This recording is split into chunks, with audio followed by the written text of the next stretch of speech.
આમોદમાં ઈદે મિલાદુન્નબીની ભવ્ય ઉજવણી, મોહમ્મદી જુલુસમાં ઉમટ્યો અફાટ જનસાગર।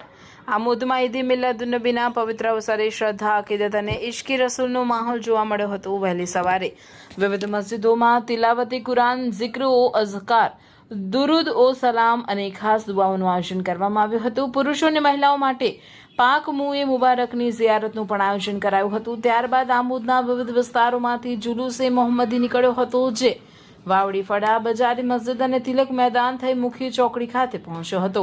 જુલુસમાં મોટી સંખ્યામાં અકીદતમંદો જોડાયા હતા। બાળકો દ્વારા નાતે પાક રજૂ કરવામાં આવી હતી। મુખ્ય ચોકડી ખાતે કિછોશા શરીફથી આવેલા હઝરત સૈયદ અબુબકર શિબલી મિયા અશરફીનું ઈમાન અફરોઝ બયાન યોજાયું હતું, જેમાં દેશપ્રેમ, એકતા, સબ્ર અને ભાઈચારાનો સંદેશ આપવામાં આવ્યો। જુલુસના માર્ગે નિયાઝ, શરબત અને મીઠાઈનું વિતરણ કરાયું હતું। બાદશાહ બાપુના બગીચામાં મહાનિયાઝ અને દરબારી હોલમાં મેગા રક્તદાન કેમ્પ યોજાયો હતો। પોલીસના ચુસ્ત બંદોબસ્ત વચ્ચે સમગ્ર કાર્યક્રમ શાંતિ, શિસ્ત અને ભાઈચારાના વાતાવરણમાં પૂર્ણ થયો હતો।